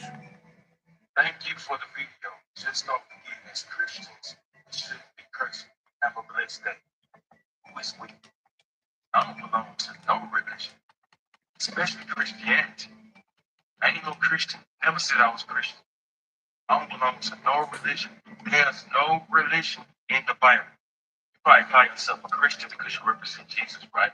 But check this. The word Christian was already used on followers of a deity named Serapis before Jesus was even born. So how can Christian represent Jesus if they was already using it before he was even born? So no, I'm not a Christian. Go research where that word really come from. Remember, they was called Christian, not by God. And then you say we shouldn't be cursing. I don't curse. I don't use no profanity in none of my videos. Just because you hear me say damn and ass, that don't mean I'm using profanity. It's a damn right here. That ain't profanity. You don't hear me saying damn you. You don't hear me saying that. This is a damn. What you gonna say next? Ass. The word ass I be using. Ass is typically a donkey. You don't see me saying kiss my. You don't see me saying stuff like that. That's when it becomes a curse word. But I don't use it like that. So what are you talking about? Don't nobody say nothing when they call their own child a baby goat. Kids are considered baby goats. We call our children kids. Those are baby goats. But you see, this is why Christians get the backlash that y'all get. Because y'all always trying to send somebody to hell. Y'all always trying to judge someone. Y'all always pointing y'all fingers, but y'all never point the finger at y'allself. Y'all always judging people, telling them what they can do and what they cannot do. Like you're perfect. That's why Christians got a bad rep. That's why I would never, ever belong to no religion. Never. Thank you. Now you have a blessed day. There's a theory that Nicki Minaj slipped up when she was talking to Erica Kirk on stage, and she accidentally said that assassin was hired by the vice president Pence. I'm gonna show you the clip. We've seen the Lord in Jerusalem of the three Amazons. 1953 Bill Lodge. That in the roof you see the compass with all sorts of religion, divide and conquer. I didn't know why she said that. Like, Trust me. There's nothing new under the sun that I have not heard. So you're fine. so she did it back that she accidentally gave the information that people don't know or speculated. It's obvious theory, that JD Vance might be the reason Charlie Kirk. Yo, the interviewer made it even worse though. She's like, oh yeah, I didn't hear anything other than that, insinuating like, oh, I've already heard all this. Yeah.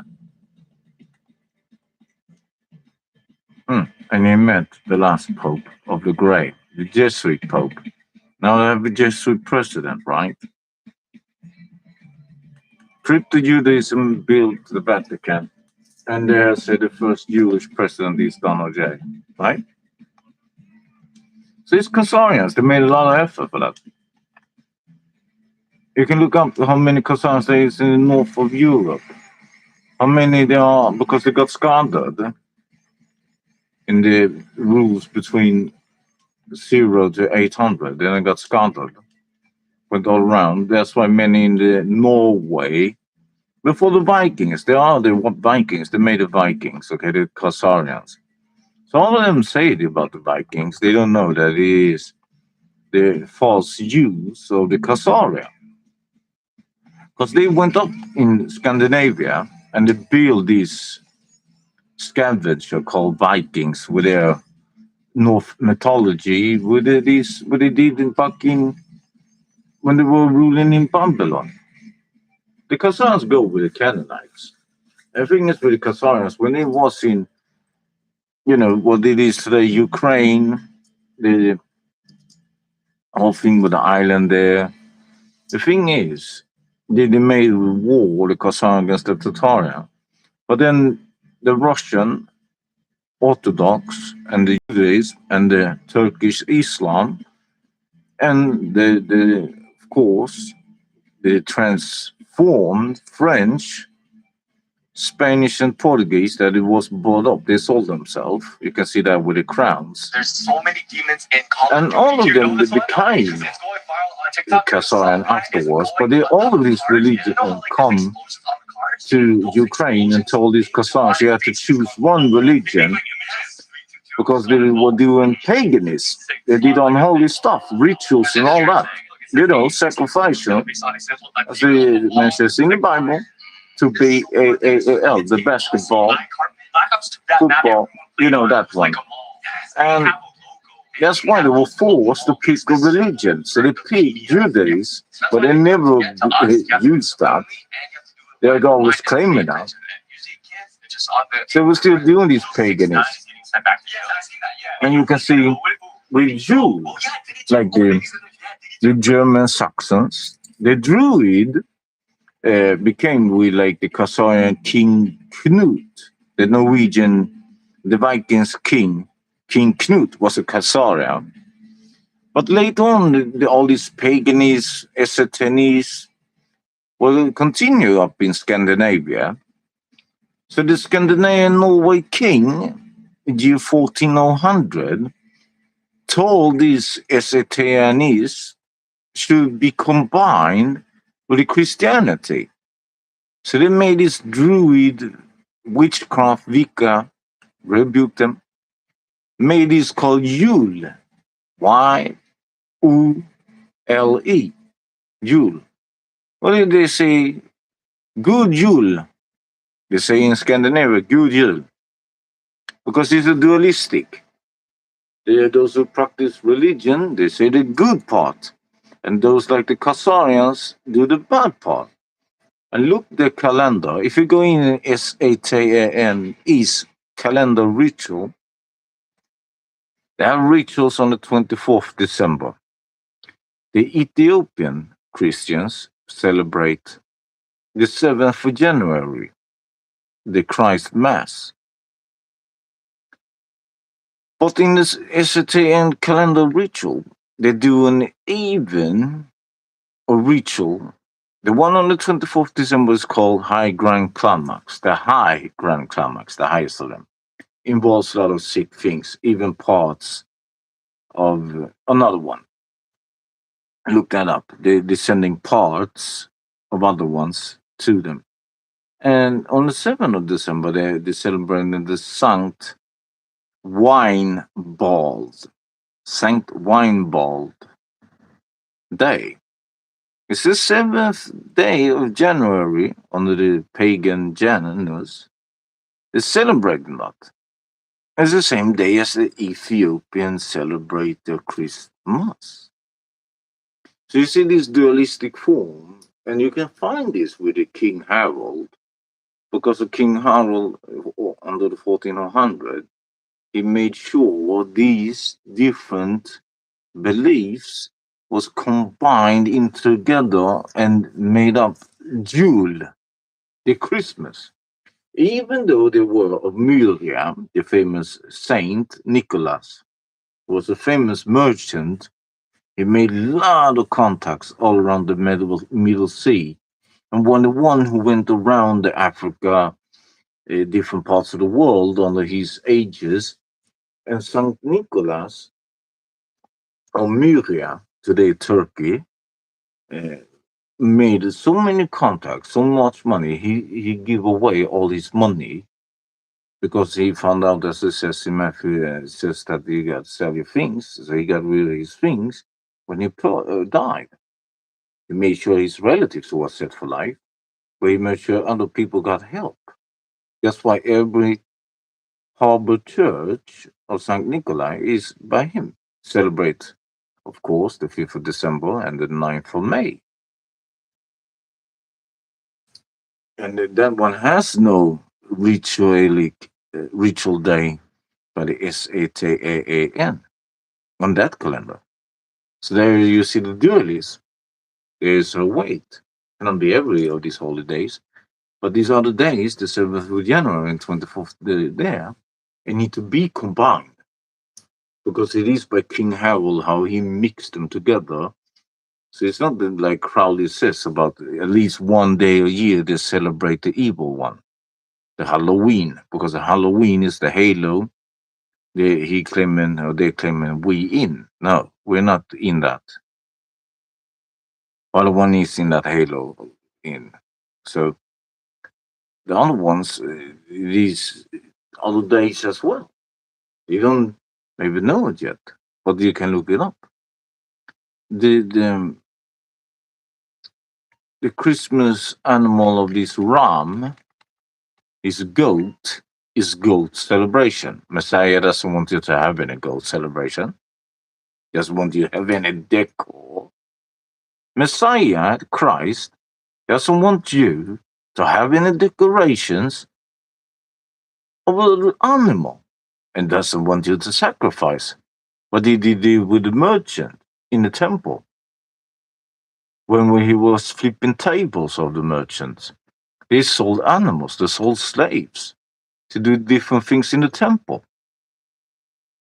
He tossed them out. He doesn't want you to put any decorations. And even if you look at the stars they have, the 7-pointed stars, the Sephiroth, coming from the Seth. You can see the 5-pointed star, the Penta, Instagram. They put it on the Christmas tree, and even the Christmas tree is one in the Holy Bible. And even with the lights, and even if you look in the witchcraft that we rebuke, you can see they're using that in the Druid to place of celebration that they gather in and do ritualistic chanting. And what does this other ones to celebrate Christmas? They dance around the tree. They do the same thing as those who believe in the Satan and going to Eastern Island and doing some of these rituals. They're doing the same thing, both sides, but they don't know it. The other one knows, but the other one doesn't know. And you can see Santa.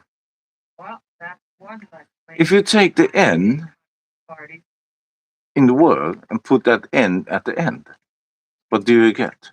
That name, they believe it. And he comes in red and white, doing alchemy and magic. If you mix, why do you think so many have red and white? Due to blog is red and white. They have the cube, believing in Saturn. They had the pyramid, they want a triple scheme. They had the logo explained. Why do you think many have their videos collaboration, they cover always with red and white? Why do you think so many have the red and black? Because this is a form, if you're doing ritual and doing occultism. The thing is why you can see in series, movies, documentaries, it is the person can be in the movie, first in the beginning in white dress, white clothes, then he's in red clothes, then at the end is in, like a tuxedo or dress in black. Why do they always have that for certain movies with certain people? Why is that happening? Because the white identify as pure, untouched. Going into red, your blood, your transformation to the dark side. That's what it means. That's why they have these all the time. They can be, like say, yeah, but I've seen movies that started with black, then they were red and the white. Yeah, this is the dualism. That's what they do. It can mean it is the one who gets now gonna be kicked out of the dark and be ready for by gematria, by the numbers. The day is counted, and soon they will departure. That's why many times they do that, showing them in the dark clothes in the beginning of a movie series, whatever episode. Then it's red, then it's white. Because it is a form of transformation. If you look in alchemy, you mix it like that.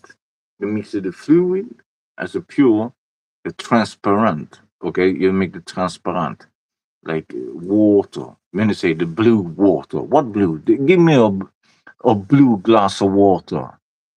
When I always say the blue ocean, okay, they always say the blue, in the deep blue, okay, but where is that blue water? Ask them, go to any scientist, go to any professor, any lecturer, and say, okay, but then give me a blue glass of water. There's no blue glass of water, mate. So it is the transparent, that's why it is the white. Then it mix with the components like blood. That's why they take many people's blood. They take many ingredients, and then they transform So this transparent make it a dark color, can be brighter color, but it is now filthy version. Mm-hmm. Mm-hmm. That's right. As an example, red and white, right? And black. You see? You see the dot? Is it white? Is it red? Assassin's Creed Shadows. Master String, Part 2. Comment below. That's all.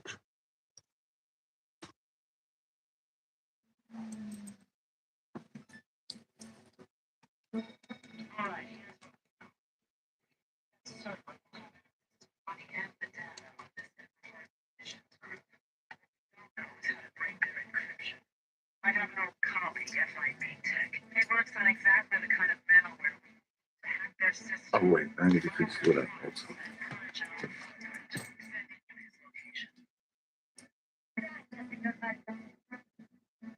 Hmm.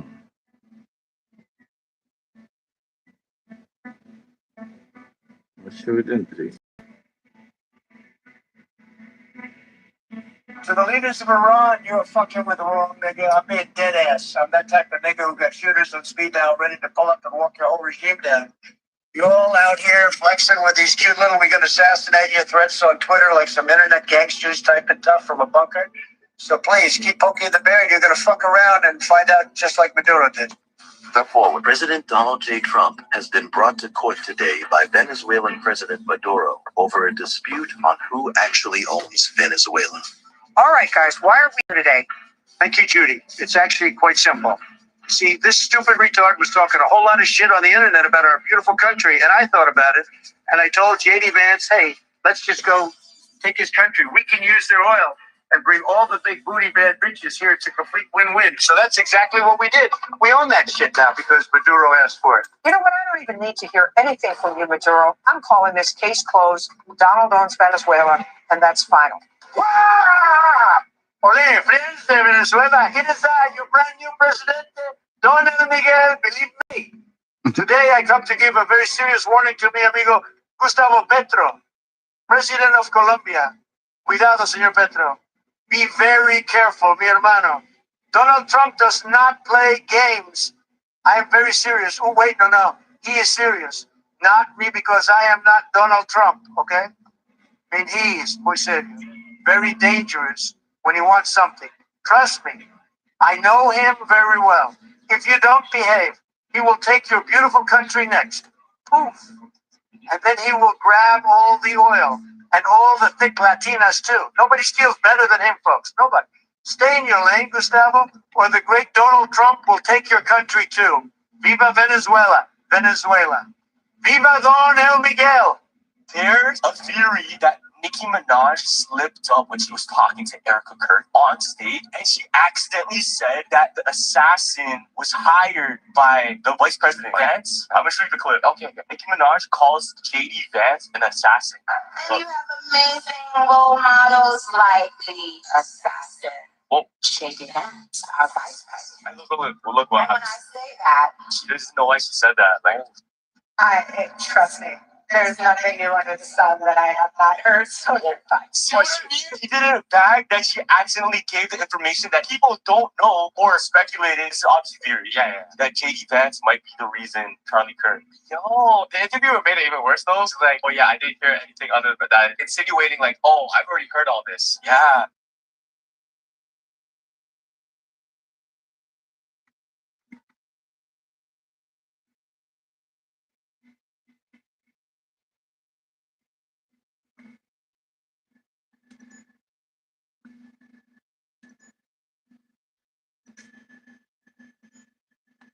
What the flipping heck? What is it they say about the devil? That he comes as an angel of light. How can I trigger the Did you alarm? ever notice something about How did we even do that? McDonald's? McDonald's, that this guy just happens to really support? Like, really support? But before I keep talking about him, I want to show you something about the devil. See, the devil, the deceiver of the whole world, he was thrown down to earth, and his angels were thrown down here with him. Do you know how many angels came down with him? The Bible says a third. Third is 0.33. And I noticed he had two drinks here. For the I thought three that was rich. odd. The Bible says a Spines. third of the angels were cast down here. 0.33. You know, 0.33. And I wonder what those hand symbols mean. I'm sure it's wrong. But let's get back to McDonald's. Do you know what M is? If you turn M sideways, what's that look like? Oh, looks like a 3, right? You can see that's the third. Take letter an of the 8 alphabet. So and split the 8, number 8, split number 8. And when you say the And then you arches, turn the side of the left of 8. And what does that mean? It means the eternity number 8. You cut that so it's no longer eternity or divine. You split the divine and turn them against each other. So if you turn that side at the beginning, what does it make? That number 3 and the other one of 3, that's 33. That's 33 spines.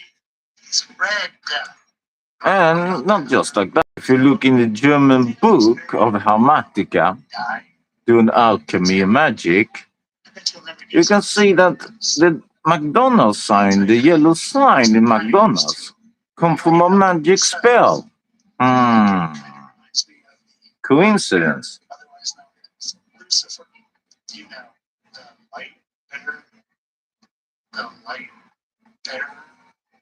It's a funny painting he has in the house that is white.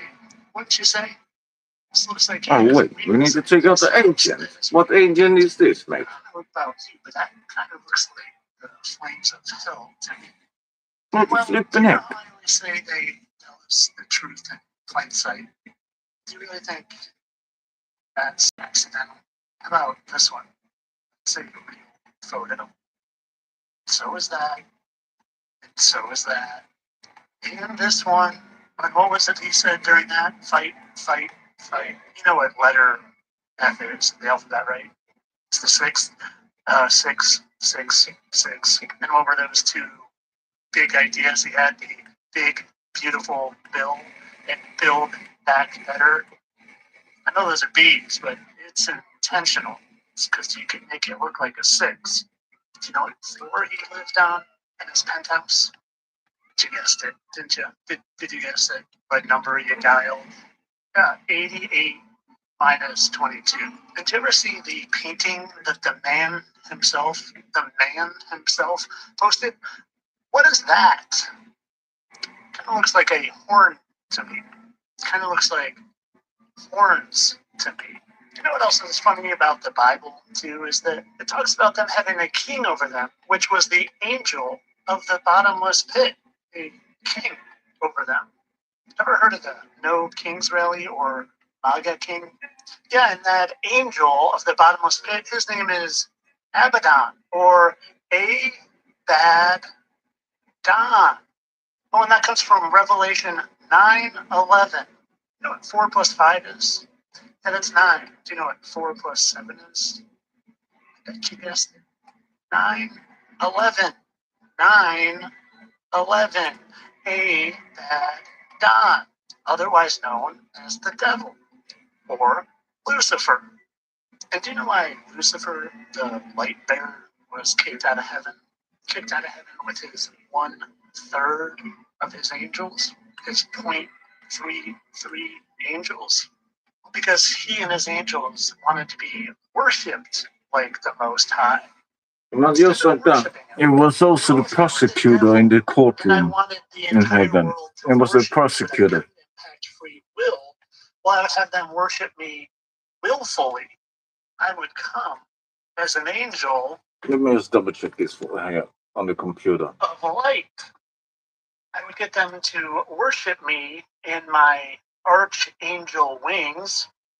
Sure, they always stood out from the crowd. It's ready. And made sure they thought of me Into this later. everywhere they We went. have to. But of course, all this for entertainment purposes. I don't actually think he's the literal devil, and I definitely don't think the literal devil built a 300-foot statue of himself and put it in the NYC. Just like I definitely don't think that the original Statue of Liberty face looks identical to Elvis. Just like I really don't think that Elohim Elvis was trying to tell us anything with those angel wings. Just like I really don't think there are actual fallen angels down here that can shapeshift and change their form slightly, and it's why we see people who look so similar from our past: Ulysses S. Grant, Bryan Cranston, Teddy Roosevelt, Robin Williams, Andrew Jackson, you know who. Clones, not replicas, fallen angels.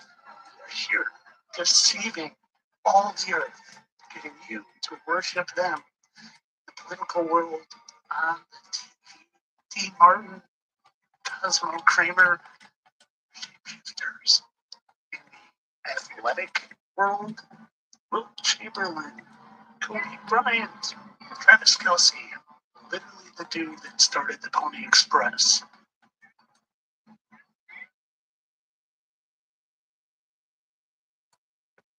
And of course, they're getting you to worship them in the music industry as well. Like I said, all for entertainment purposes. They definitely don't tell us the truth in plain sight either. King of rock and roll, Elvis. We love Elvis. I shouldn't say this. You'll say I'm very conceited because I'm not. But other than the blonde hair, when I was growing up, they said I looked like Elvis. You see that? You believe it? I always consider that a great compliment. We love Elvis, don't we? They said I looked like Elvis. You see that? You believe it? I always consider that a great compliment. We love Elvis, don't we? The test, my friends. Some of you, you're losing the test. You need to be against all of them. Spiritual war going on. If you're not on the right side, well, I'm not the one that's going to judge you. Have a lovely day. I don't know. The judge. You come stand by as a witness.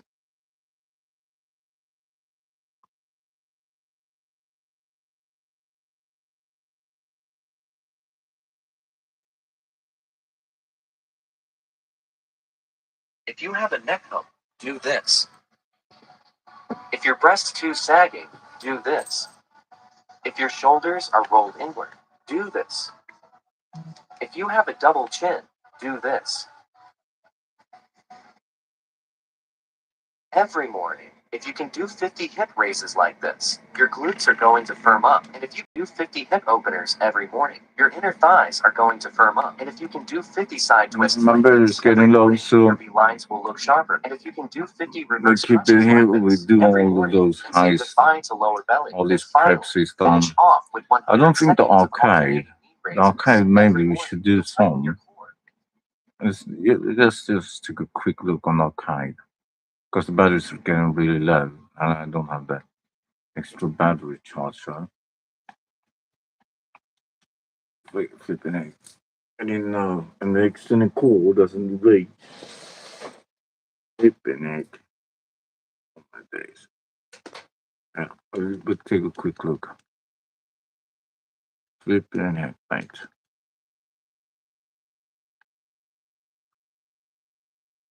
How far have we gone in this one? Just in the beginning of Flipping Egg, we did that one recently then. Okay, then we do that a bit. For sure, man. Need to fix the light in here. Sponkles. So then, we have done all preps, all sets. We do the highs with mates later. And comment below your gamer tag if you want the cash. I will give you 85% to my mates do it another time. Or have you Because first? you do this 100 times every morning, your thighs will start to shrink. Because you do this 100 times every morning, your bums will get perkier. Because you do this 100 times every morning, your lower back fats will vanish. And because you do this 100 times every morning, your V-lines will become more prominent. Every morning, if you can do 50 of these, you'll flatten your tummy and lift up your chest. And if you can do 60 seconds of these every morning, you'll tighten your waist and slim your thighs. And if you can do 20 of these in the morning, you'll reduce your love handles. And if you can complete 20 of these in the morning, you'll get rid of your lower tummy and your inner thighs fat. Finally, finish off with 50 of these in the morning for slimmer waist and thighs. Mm-hmm. I'm showing you.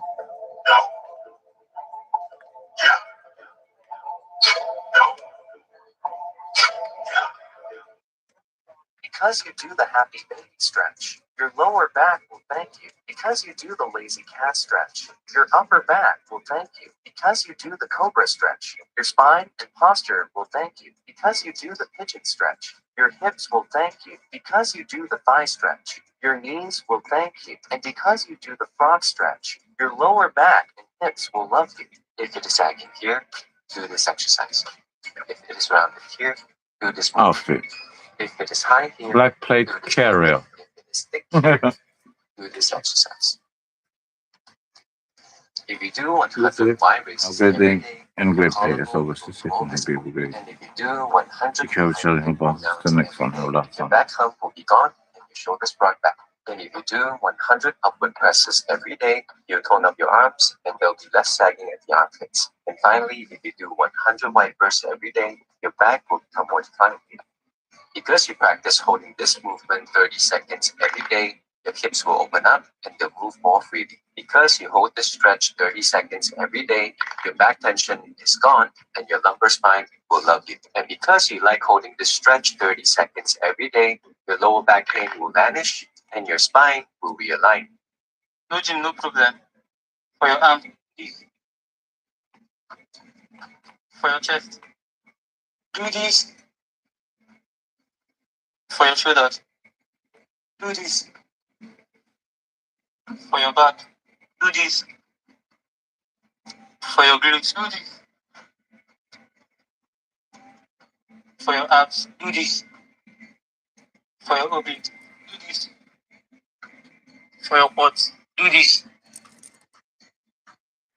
If you can do body twists and wall taps 100 times every day, you'll lose belly fat. And if you can cross your legs behind 100 times every day, your love handles will be gone. And if you can do cross-body knee lifts 100 times every day, your muffin tops will vanish. And if you can combine wall presses with cross-body knee lifts for 100 times every day, your ab muscles will start to show. If you step on a chair like this 100 times every day, your lower belly will disappear. If you step on a chair and do chest extensions like this 100 times every day, your back will look amazing. If you step on a chair and raise your arms overhead 100 times a day, your shoulder and neck lines will look great. If you step on a chair and clap your hands under your hips 100 times a day, your lower belly will become flat.